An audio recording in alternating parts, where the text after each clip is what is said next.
പിണറായി വിജയം വരുത്തില്ല അല്ലെങ്കിൽ അവരുടെ പാർട്ടി വരുത്തില്ലാണ് 100% ഞങ്ങൾ വിശ്വസിക്കുന്നത്. രണ്ടാമത് വന്ന പാർട്ടി ജനങ്ങൾ മണ്ടരായോണ്ട്, ജനങ്ങൾ വെറും കഴുതകളായോണ്ട് രണ്ടാമത് വന്നു. പിണറായി വിജയൻ എന്താണ് ചെയ്തത് ചേട്ടൻ പറ. ചേട്ടൻ ഇത്രയും ചോദ്യം ചോദിച്ചല്ലോ, അതാണോ ചേട്ടാ?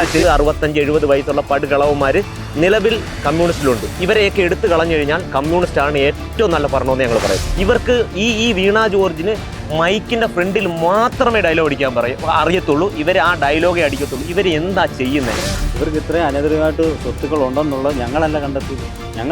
ഇവിടുത്തെ വാർത്താ മാധ്യമങ്ങളാണ് കണ്ടെത്തിയത്. കഴിവില്ലാത്ത പാർട്ടിയാണ്. നല്ല നേതാക്കൾ അതിനകത്തുണ്ട്. ചെറുപ്പക്കാരായ പ്രതിപക്ഷ നേതാക്കളായാലും MLA-മാരായാലും മുഖ്യമന്ത്രി ആയാലും AC കാറി അണ്ടിപ്പരിമ്പ് തിന്ന് നടക്കുക, അല്ലാതെ ഒരു പ്രയോജനവും ജനങ്ങൾക്ക് വേണ്ടി ചെയ്യുന്നില്ല.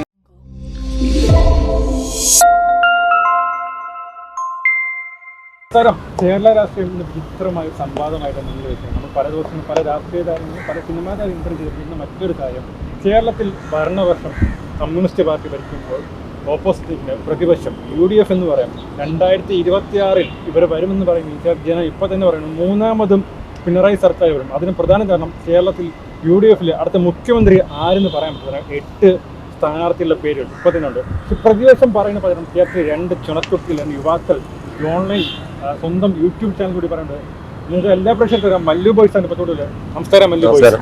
ആദ്യം തന്നെ പറയട്ടെ, കേരളത്തിലെ പ്രതിപക്ഷം കോൺഗ്രസ് ആണോ മല്ലു ബോയ്സ് ആണോ? അല്ല, അങ്ങനെ പറയാൻ പറ്റത്തില്ല. പ്രതിപക്ഷം എല്ലാവരും പറയുന്നു കോൺഗ്രസ് ആണ്. പക്ഷേ കോൺഗ്രസിന്റെ കഴിവില്ലാത്തതുകൊണ്ട് നമ്മുടെ കേരള രാഷ്ട്രീയ ചാനലിൽ ഈ മല്ലു ബോയ്സിന്റെ വീഡിയോസ് ഞാൻ അയച്ചു. എന്നുള്ള പേജ് ഞാൻ ഫോളോ ചെയ്തിട്ടുണ്ട്. ഞാൻ കാണാറുണ്ടായിരുന്നു. പക്ഷെ ഞാൻ കൂടുതൽ കുറച്ച് സമയം എടുത്തിട്ടുണ്ട്. അതായത് എന്താണ് നിങ്ങൾ കണ്ടത്? പിണറായി വിജയൻ ഇങ്ങനെയും വിളിക്കാമോ? അല്ല, പിണറായി വിജയനെ നമുക്ക് വ്യക്തിപരമായിട്ട് വൈരാഗ്യമോ അല്ലെങ്കിൽ അവരുടെ രാഷ്ട്രീയ പാർട്ടിയോട് വൈരാഗ്യമോ ഇല്ല.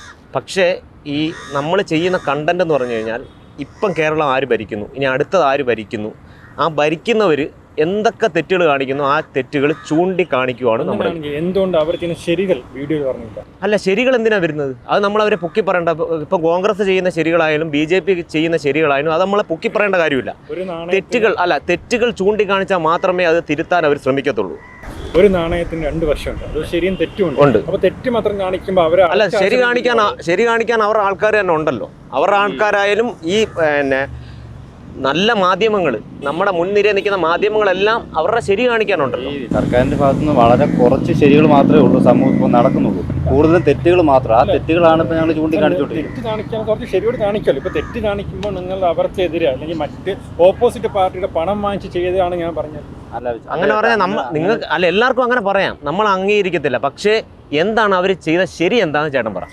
രണ്ടാമത് വന്ന പാർട്ടി ജനങ്ങൾ മണ്ടരായോണ്ട്, ജനങ്ങൾ വെറും കഴുതകളായോണ്ട് രണ്ടാമത് വന്ന്. കഴുതകളെന്ന് പൂർണ്ണമായിട്ട് പറയാൻ പറ്റത്തില്ല. ഒന്നാമത്തെ പിണറായി സർക്കാർ എന്ന് വെച്ചാൽ കോവിഡ് കാലമായത് ഏത് രാഷ്ട്രീയ പാർട്ടി ഭരിച്ചാലും അവരെന്തെങ്കിലുമൊക്കെ ചെയ്യും. അതുകൊണ്ട് ജനങ്ങൾ രണ്ടാമത് ചെയ്ത ജനങ്ങൾക്ക് ഇപ്പം മനസ്സിലായി എന്താണ് പിണറായി വിജയൻ എന്നും. ഈ കോവിഡിന്റെ അവസാന സമയത്ത് കുറെ പൊടിയിട്ട് ചെയ്തു. ഇപ്പോഴും ഇനി നിങ്ങൾ നോക്കിക്കോണം. ഒക്ടോബറിൽ പഞ്ചായത്ത് ഇലക്ഷൻ പറഞ്ഞു. അതിനു മുമ്പ് ഇപ്പോൾ ഈ 2-3 മാസമായിട്ടാണ് ഉപതെരഞ്ഞെടുപ്പ് നടക്കുന്നത് പഞ്ചായത്തിൽ. അതിനെല്ലാം CPM പാർട്ടിയാണ് ജയിക്കുന്നത്. എന്തുകൊണ്ട് അങ്ങനെയാണെങ്കിൽ എന്തുകൊണ്ട് CPM പാർട്ടി ജനം വെറുത്തെങ്കിൽ എന്തുകൊണ്ട് വീണ്ടും വോട്ടിൽ? അടുത്ത ഇലക്ഷൻ നോക്കൂ ചേട്ടാ, അതാണ് അടുത്ത ഇലക്ഷന് നിങ്ങൾ നോക്കൂ. അടുത്ത ഇലക്ഷന് നമുക്ക് പൂർണ്ണമായിട്ട് നോക്കുമെന്ന് പറയാൻ പറ്റത്തില്ല. പിന്നെ കോൺഗ്രസ് എന്ന് പറഞ്ഞ പാർട്ടി കഴിവില്ലാത്ത പാർട്ടിയാണ്. നല്ല നേതാക്കൾ അതിനകത്തുണ്ട്. ചെറുപ്പക്കാരായ നേതാക്കൾ, ഷാഫി പറമ്പിൽ, രാഹുൽ മാങ്കൂട്ടം, അങ്ങനെ നല്ല നല്ല നേതാക്കളുണ്ട്. ഈ കോൺഗ്രസ്സിൽ ഒരുപാട് മുതിർന്ന നേതാക്കളുണ്ട്, വളരെ മോശമായിട്ടുള്ള. അതേ കണക്ക് തന്നെയാണ് കമ്മ്യൂണിസ്റ്റിൽ മുതിർന്ന നേതാക്കൾ, പടുകളവന്മാർ, 70 വയസ്സ് 65-70 വയസ്സുള്ള പടുകളവന്മാർ നിലവിൽ കമ്മ്യൂണിസ്റ്റിലുണ്ട്. ഇവരെയൊക്കെ എടുത്തു കളഞ്ഞു കഴിഞ്ഞാൽ കമ്മ്യൂണിസ്റ്റാണ് ഏറ്റവും നല്ല ഭരണമെന്ന് ഞങ്ങൾ പറയത്തുള്ളൂ. 2026 അടുത്ത തുടർഭരണം വരുമോ ഇല്ലയോ? തുടർഭരണം വരത്തില്ല. പിണറായി വരത്തില്ല. CPM എന്ന പാർട്ടി വരത്തില്ല. എന്തുകൊണ്ട് വരത്തില്ല? അവർ എന്താണ് അവർ ചെയ്തത്? വരത്തില്ലെങ്കിൽ ആര് വരും? ആര് വരുമെന്ന് പറയാൻ പറ്റത്തില്ല. എന്തായാലും BJP വരത്തില്ല. അത് 100% ഉറപ്പാണ്. കോൺഗ്രസേ ഉള്ളൂ, BJP വരത്തില്ല. പിന്നെ BJP ഒട്ടും വരത്തില്ല. കോൺഗ്രസ് എങ്കിലും കട്ട മത്സരമായിരിക്കും. പക്ഷേ പിണറായി വിജയം വരുത്തില്ല അല്ലെങ്കിൽ അവരുടെ പാർട്ടി വരുത്തില്ലാണ് 100% ഞങ്ങൾ വിശ്വസിക്കുന്നത്. ശരി, പിണറായി വിജയൻ പാർട്ടി വരില്ല. BJP എന്തായാലും വരത്തില്ല. ഒരു 5 സീറ്റെങ്കിലും പിടിക്കും. 70 സീറ്റ് പിടിക്കും. അങ്ങനെയാണ് UDF കോൺഗ്രസ് വരെയാണെങ്കിൽ ആര് മുഖ്യമന്ത്രി? അത് അവർ ചർച്ച ചെയ്യേണ്ട കാര്യമാണ്. ഞങ്ങളുടെ അഭിപ്രായം പറയുവാണെങ്കിൽ ഈ കിളവന്മാരെ എല്ലാം എടുത്തു കളയണം, എങ്കിലേ കോൺഗ്രസ് ഗുണം പിടിക്കത്തുള്ളൂ. ഞങ്ങൾ നേരത്തെ വീഡിയോയിൽ പറഞ്ഞിട്ടുള്ള കാര്യം എന്ന് വെച്ചാൽ ഇതിനൊരു ഒരു ലിമിറ്റ് വെക്കണം. ഇത്ര പരിധി പ്രായം വരെ രാഷ്ട്രീയത്തിൽ പാടുള്ളൂ എന്നുള്ളൊരു ലിമിറ്റ് വെക്കണം. 60 വയസ്സ് കഴിഞ്ഞാൽ റിട്ടയർ ചെയ്യുന്ന ആൾക്കാർ അതാ അങ്ങനെ പോയാലേ നടക്കത്തുള്ളൂ. ഞാനൊരു കാര്യം പറയട്ടെ, പിണറായി വിജയൻ എന്താണ് ചെയ്തത് ചേട്ടൻ പറ. ചേട്ടൻ ഇത്ര ചോദ്യം ചോദിച്ചല്ലോ, അതാണോ ചേട്ടാ ചെയ്യേണ്ടത്? അതാണോ ആശാ വർക്കർ സമരം ചെയ്യുന്നത്? അതിന്റെ കാര്യം ചേട്ടൻ കേന്ദ്രം പറയുന്നത് കേന്ദ്രം കൊടുത്തെന്ന് തെളിവ് നമുക്ക് ജനങ്ങൾക്ക് എന്തെങ്കിലും തെളിവെടുക്കാൻ പറ്റും. ആശാവർക്കർമാർ നാളെ നിരാഹാര സമരത്തിന് പോവാ. കാരണം വെച്ചാൽ അവരുടെ കാര്യങ്ങൾ പൂർണ്ണമായി തിരസ്കരിച്ചുകൊണ്ടുള്ള പരിപാടിയാണ്. കേരള സർക്കാർ തന്നെ പറയുന്നുണ്ട് ഇവർ ഫണ്ട് തരണം എന്ന് പറയുന്നുള്ളൂ. ഒറ്റ കാര്യം പറയട്ടെ, സുരേഷ് ഗോപി എന്നൊരു MP, തൃശ്ശൂർ MP ഒരു 4 ദിവസം പട്ടി ഷോ കാണിച്ചു. പബ്ലിക്കായിട്ട് ഓപ്പൺ ആണ്, പട്ടി ഷോ കാണിച്ചു. എന്നിട്ട് അന്ന് മോദി അടുത്ത് പോയിട്ട് തുറ ഷോ കാണിച്ചു. എന്ത് കാണിച്ചു? എന്ത് ഷോ ഉണ്ട്? സുരേഷ് ഗോപി ഷോ ഇല്ലെന്ന് പറയുന്നില്ല. സുരേഷ് ഗോപി പൂർണ്ണമായിട്ട് 70% ഷോ കാണിക്കുന്നുണ്ട്. ഇല്ലെന്ന് പറയും. ഇതിനകത്ത് ആരാണ് ഷോ കാണിക്കാത്തത്? മന്ത്രി വീണ ജോർജിനെ ഇതിനെ കുറച്ച് വീഡിയോ ചെയ്തിട്ടുണ്ടായിരുന്നു. ഈ മന്ത്രി വീണ ജോർജ് ഒരു മാധ്യമ പ്രവർത്തകയായിരുന്നു. അത് ചെയ്തിട്ട് വന്നൊരു കാരണം കേരളത്തിലെ മറ്റൊരു ആർക്കും കാണാത്തൊരു ധൈര്യം മന്ത്രി വീണ ജോർജിന്റെ ഒരാഴ്ച മുമ്പ് ഒരു വീഡിയോ ഉണ്ട്. പത്തനംതിട്ടയിൽ മന്ത്രി വീണ ജോർജിനെ യൂത്ത് കോൺഗ്രസ് കരിങ്കൊടി കാണിച്ചു. കേരളത്തിലെ ഒരു മന്ത്രിമാരും വണ്ടിന് പുറത്തിറങ്ങില്ല. അന്ന് വീണ ജോർജ് കാണിച്ച ധൈര്യം അത് എന്താണെന്ന് വെച്ചാൽ വീണ ജോർജിന് അറിയാം ഈ കരിങ്കൊടി ഏത് പാർട്ടി കാണിച്ചാലും അവർ കരിങ്കൊടി കാണിക്കത്തേ ഉള്ളൂ. ഇപ്പം നമ്മളിപ്പോൾ ചേട്ട ഏതെങ്കിലും രാഷ്ട്രീയ പാർട്ടിയിലാണെന്ന് വെച്ചോ, ഇപ്പം BJP-യിലോ കോൺഗ്രസ്സിലോ ആണെന്ന് വെച്ചോ, ഇപ്പം മുഖ്യമന്ത്രിക്കോ ഏതെങ്കിലും മന്ത്രിമാർക്കോ കരിങ്കൊടി കാണിക്കാൻ പോയി, നിങ്ങൾ അവർ ഇറങ്ങി വന്നാലേ ഈ കരിങ്കൊടിയെ കാണിക്കത്തുള്ളൂ. അറ്റാക്ക് ചെയ്യത്തില്ല. അതൊക്കെ അവർ അല്ല സംസാരിച്ചു. അത് മാറി നിൽക്കാൻ പറഞ്ഞു. അത് മാറി സംസാരിച്ചു. ചേട്ടാ ഏത് കരിങ്കൊടി കാണിക്കുന്നവരും അറ്റാക്ക് ചെയ്യത്തില്ല. അങ്ങനത്തെ ധൈര്യശാലിയായ മന്ത്രി ധൈര്യം മാത്രം പോരാ. പല ചാനൽ പല യൂട്യൂബേഴ്സ് എടുത്ത് അവർ പ്രശംസിച്ചു. എന്തുകൊണ്ട് നിങ്ങൾ ചെയ്തില്ല? ഏതാ അതോ ഞാൻ പറയുന്നത് ചേട്ടാ എന്തിനാ പോസിറ്റീവ് പറയുന്നത്? അവര് കരിങ്കൊടി എനിക്ക് എന്തിനാ പോസിറ്റീവ് പറയുന്നത്? ഒരു കരിങ്കൊടി കാണിച്ച ഒരാൾക്കടുത്ത് വണ്ടിയിൽ നിന്ന് ഇറങ്ങി വന്ന് അവർ സംസാരിച്ചപ്പോൾ അതെന്തിനാ നമ്മൾ ഇവരെന്തുകൊണ്ട് നല്ല കാര്യം ചെയ്യുന്നില്ല? ഇവർക്ക് ഈ വീണ ജോർജിന് മൈക്കിന്റെ ഫ്രണ്ടിൽ മാത്രമേ ഡയലോഗ് അടിക്കാൻ അറിയത്തുള്ളൂ. ഇവർ ആ ഡയലോഗേ അടിക്കത്തുള്ളൂ. ഇവർ എന്താ ചെയ്യുന്നത്? ആരോഗ്യ പ്രവർത്തനത്തിൽ ഇവരൊക്കെ ഇത്രയും അവാർഡ് കിട്ടിയത് അവാർഡ് എന്റെ പൊന്നു ചേട്ടാ എങ്ങനെ അവാർഡ് കിട്ടുന്നത്? വാർത്താ സമ്മേളനത്തിൽ പറഞ്ഞുള്ളൂ ആശാ വർക്കർമാരുടെ കൂടെയാണ് ഞാൻ എപ്പോഴും നിൽക്കുന്നത്. പക്ഷെ അവരുടെ എല്ലാ കാര്യങ്ങളും തിരസ്കരിച്ചുകൊണ്ടുള്ള നടപടി കേന്ദ്രം ഫണ്ട് കൊടുത്തില്ല. ഈ മന്ത്രിമാരായാലും പ്രതിപക്ഷ നേതാക്കളായാലും MLA-മാരായാലും മുഖ്യമന്ത്രിയായാലും AC കാറി അണ്ടിപ്പരിമ്പ് തിന്ന് നടക്കുക, അല്ലാതെ ഒരു പ്രയോജനവും ജനങ്ങൾക്ക് വേണ്ടി ചെയ്തില്ല. അങ്ങനെ ഒരു പ്രയോജനം ചെയ്തില്ല. എന്തുകൊണ്ട് ജനം വോട്ട് ബഹിഷ്കരിക്കുന്നില്ല? അങ്ങനെ ബഹിഷ്കരിക്കത്തില്ല ചേട്ടാ വോട്ട്. അങ്ങനെ നമ്മൾ എത്ര ഇത് കൊണ്ടുവന്നാലും നോട്ട് എന്നൊരു സംഭവം ഉണ്ട്. ഞങ്ങൾ നോട്ടേ ചെയ്യുന്നത്. കഴിഞ്ഞ വട്ടം നമ്മൾ ഇതാ ചെയ്യുന്നത്.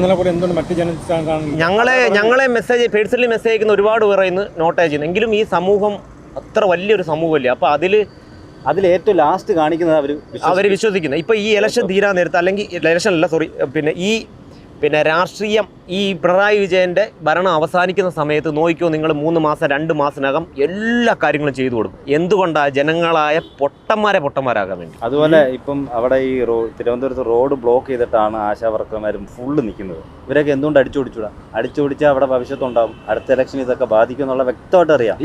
അങ്ങനെ സോപ്പിടിയുള്ള പരിപാടി. ഇപ്പം തന്നെ ഇതിനകത്ത് കമ്മ്യൂണിസ്റ്റിൽ ഗണേഷ് കുമാർ, KB ഗണേഷ് കുമാർ, ഗതാഗത മന്ത്രി, പുള്ളിക്കാരൻ മന്ത്രിയായി നിങ്ങളെല്ലാം ന്യൂസിൽ കാണുന്നവർ കണ്ടു കാണും. ഒരാഴ്ചത്തേക്ക് അല്ലെങ്കിൽ ഒരു 4 ദിവസം പുള്ളി വന്നപ്പോൾ നല്ല തീരുമാനങ്ങൾ അയാൾ കൊണ്ടുവരാൻ തുടങ്ങി. അയാളെ വായടപ്പിച്ച ആ പാർട്ടി. അയാളെ വായടപ്പിച്ച് ഈ സമൂഹത്തിന് എല്ലാവർക്കും അറിയാം. അയാളെ നല്ല രീതിയിൽ വായടപ്പിച്ച് മാറ്റി.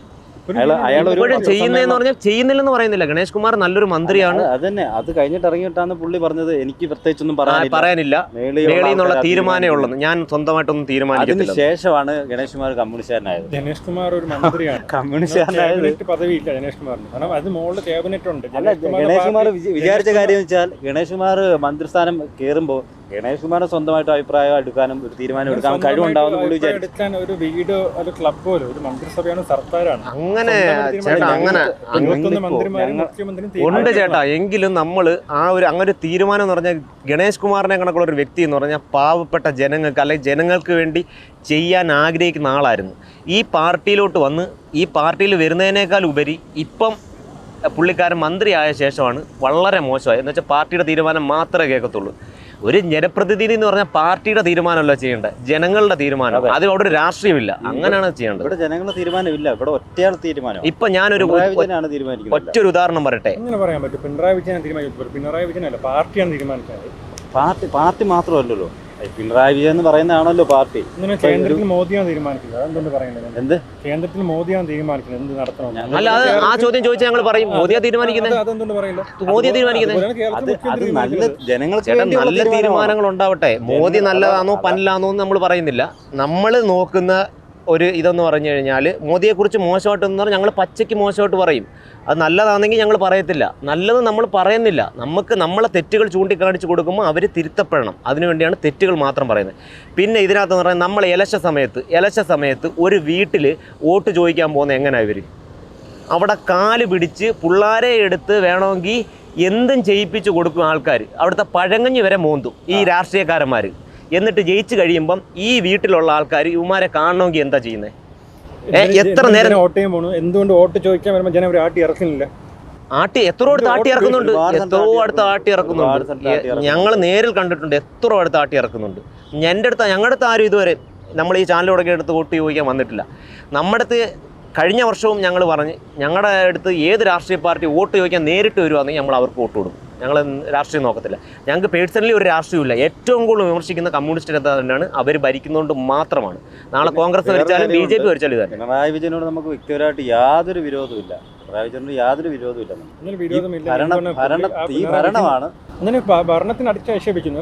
ചെയ്യുന്ന വീഡിയോ മൊത്തം പിണറായി വിജയൻ പിണറായി വിജയന്റെ കുടുംബത്തിനെ ആക്ഷേപിച്ച് വീഡിയോ ചെയ്തിട്ടുണ്ട്. കുടുംബത്തെ പേഴ്സണലി ഇതില്ല, പിന്നെ നമ്മളെ ന്യൂസ് ബേസ് ചെയ്ത് നമ്മൾ ചെയ്തിട്ടുണ്ട്. ഉറപ്പാണ്. വീണ പിന്നെ വിജയനെ വീഡിയോ ചെയ്തിട്ടുണ്ട്. പിണറായി വിജയനെതിരല്ലെന്ന് പറയുന്നത് പാർട്ടി സർക്കാരിനെതിരെ. പിന്നെ എന്തുകൊണ്ടാണ് പിണറായി വിജയൻ കുടുംബത്തിൽ കയറി കളിക്കുന്നത്? കുടുംബത്തിൽ കയറി വെച്ചാൽ ഈ പിണറായി വിജയന്റെ മരുമോൻ ആരാണ്? റിയാസ് ആണ്. റിയാസിന്റെ ഭാര്യയാണ് വീണ വിജയൻ.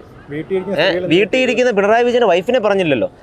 ഈ ബാക്കിയുള്ള രാഷ്ട്രീയത്തിൽ കളിക്കുന്നവരും ഒക്കെ ആയതുകൊണ്ടാണ് അവരെ പറയുന്നത് വീണ വിജയൻ രാഷ്ട്രീയം വേണ്ട, വീണ വിജയൻ രാഷ്ട്രീയം വേണ്ട. ഇവർക്ക് ഇത്രയും അനധികൃതമായിട്ട് സ്വത്തുക്കൾ ഉണ്ടെന്നുള്ളത് ഞങ്ങളല്ല കണ്ടത്. ഇവിടുത്തെ വാർത്താ മാധ്യമങ്ങളാണ് കണ്ടെത്തിയത്. അത് സത്യമാണല്ലോ. സത്യം തെളിഞ്ഞിട്ടില്ല. ആര് പറഞ്ഞു? അതൊക്കെ വ്യക്തമായ പച്ചവെള്ളം പോലെ. ഇപ്പോഴും പിന്നെ കേന്ദ്രം ഇവന്മാർക്ക് സപ്പോർട്ടാണ്, കമ്മ്യൂണിസ്റ്റുകാർക്ക് സപ്പോർട്ടാണ് മെയിനായിട്ട്. അതുകൊണ്ടാണ് ഒന്നും തെളിയാതിരിക്കുന്നത്. പിണറായി വിജയൻ ഈ പറയുന്ന BJPയുടെ കാല് പിടിച്ചോണ്ടിരിക്കുന്ന ടീമാണ്. അതുകൊണ്ടാണ് അവരും ഇതേണക്ക് സപ്പോർട്ടാണ്. പിണറായി വിജയൻ BJPയുടെ കാല് പിടിക്കണമെങ്കിൽ എത്ര സീറ്റുകൾ?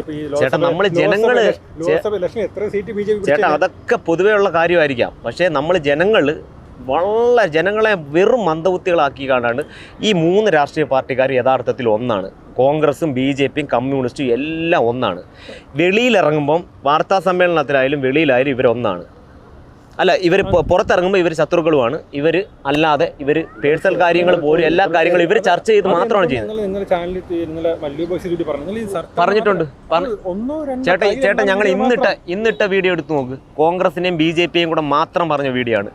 ഏറ്റവും കൂടുതൽ ചെയ്യുന്നത് നമ്മൾ കമ്മ്യൂണിസ്റ്റ് തന്നെയാണ്, ഉറപ്പാണ്. അതാ പറയുന്നത് നമ്മുടെ ഭരണം ജനങ്ങളെ പൊട്ടനാക്കുക എന്നുള്ള രാഷ്ട്രീയ കരുക്കൾ നീക്കാൻ വേണ്ടിയുള്ള ഒരു മാർഗം മാത്രമാണ് ജനങ്ങളെ മണ്ടനാക്കുക. ശരിക്കും മല്ലു ബോയ്സും ചാനൽ 2 വർഷം തുടങ്ങിയിട്ട് അതിലൊരു 1.5 വർഷമായിട്ട് ഈ പൊളിറ്റിക്സിലോട്ട് മാറിയിരിക്കുന്നത്. എന്തുകൊണ്ടാണ് ഈ പൊളിറ്റിക്സിലോട്ട് മാറുന്നത്? പൊളിറ്റിക്സ് മാത്രമല്ല ഞങ്ങൾ ചെയ്യുന്നത്. അല്ല, കൂടുതൽ വീഡിയോ ഏറ്റവും കൂടുതൽ റിയാക്ഷൻ വീഡിയോ ചെയ്യുന്ന രാഷ്ട്രീയം മാത്രമാണ് അത് ചെയ്യുന്നതെന്ന് പറഞ്ഞു കഴിഞ്ഞാൽ ഇങ്ങനെയുള്ള കാര്യങ്ങൾ നമ്മൾ ജനങ്ങൾ ഒന്നും മിണ്ടാതിരുന്നു കഴിഞ്ഞാൽ ഒന്നും നടക്കത്തില്ല. ഒരു ചാനലിലും നമ്മൾ ഇതുവരെ കണ്ടിട്ടില്ല രാഷ്ട്രീയക്കാർ കാണിക്കുന്ന തെറ്റുകൾ മാത്രം ചൂണ്ടിക്കാണിച്ച് ആരും.